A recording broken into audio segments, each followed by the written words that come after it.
Veer Narmad south Gujarat યુનિવર્સિટીએ વારંવાર notice આપવા છતાં ઇન્ચાર્જ પ્રિન્સિપલની નિમણૂક ન કરનાર 12 કોલેજો સામે કડક કાર્યવાહી કરીને ₹50,000નો દંડ ફટકારી તમામ ભથ્થા અટકાવાયા છે। યુનિવર્સિટીએ 60 કોલેજોને ઇન્ચાર્જ આચાર્યની નિમણૂક કરવાની નોટિસ આપી હતી, જેમાંથી 28એ પ્રથમ વખતમાં પાલન કર્યું, જ્યારે 20 કોલેજોએ બીજી નોટિસ પછી નિમણૂક કરી અને દંડ માફ કરાવ્યો।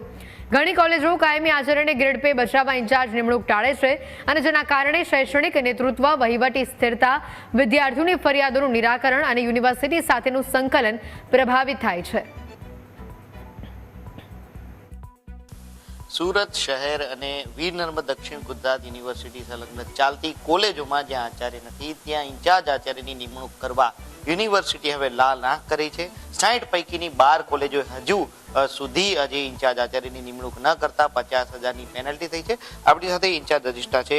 સાહેબ, કઈ રીતની કાર્યવાહી, સૌપ્રથમ કેટલી કોલેજોને નોટિસ હતી, કઈ રીતના ધ્યાને આવ્યું અને કઈ ગંભીર અસરો શૈક્ષણિક ક્ષેત્ર પર? સૌપ્રથમ તો 60 જેટલી કોલેજ હતી એને અમે નોટિસ આપી હતી અને એ સ્ટેપ બાય સ્ટેપ આગળ વધતા હાલમાં 12 જેટલી કોલેજ બાકી રહી છે અને એને નોટિસ પણ આપી છે।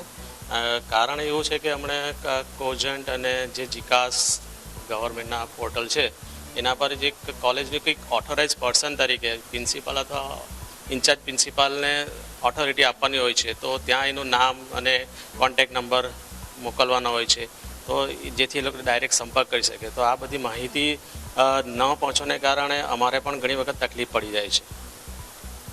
બીજી તરફ જો આ ઇન્ચાર્જ આચાર્યની કે આચાર્યની નિમણૂક ન થાય તો કોલેજના વહીવટમાં શું અસર પડે છે, વિદ્યાર્થીઓના અભ્યાસ પર શું અસર પડતી હોય છે? દર વર્ષે જે રીતે એકેડેમિક શિડ્યુલ હોય છે કે આ સમયથી એકેડેમિક શિડ્યુલ ચાલુ થાય, પ્રથમ સત્ર, દ્વિતીય સત્ર, તો એના માટે કોલેજ લેવલે આ બધી વ્યવસ્થા કરવા માટે કોઈ એડમિનિસ્ટ્રેટિવ પર્સન તો જોઈએ જ। છોકરાઓને પણ ત્યાંના વિદ્યાર્થીઓને કોઈ પ્રશ્નો હોય, મુશ્કેલી હોય તો કે ત્યાં કોને રજૂઆત કરે, એટલે ઘણી વખત અહીંયા પણ એ ડાયરેક્ટ રજૂઆત આવતી હોય છે। તો એ કોલેજ લેવલે જ રજૂઆત હોય તો ત્યાં જ પ્રશ્નનું નિરાકરણ થાય, તો એના માટે ત્યાં ઇન્ચાર્જ પ્રિન્સિપાલ અથવા પ્રિન્સિપાલની જરૂરી હોય જ છે ને કરવી જ જોઈએ। છેલ્લો પ્રશ્ન કે હાલ આજે 12 કોલેજો છે જેમને નથી નિમણૂક કરી, એમની સામે હવે કઈ રીતની કાર્યવાહી થઈ છે અને યુનિવર્સિટીએ કયા પગલાં લીધા છે કે જેથી કરીને આ નિમણૂક થઈ જાય? હાલમાં તો અમે 50,000નો દંડ કર્યો છે અને જેમનું અહીંયાથી જે પણ રેમ્યુનેશન આપવાના હોય છે તે પણ હિસાબ વિભાગને જાણ કરીને અટકાવ્યા છે।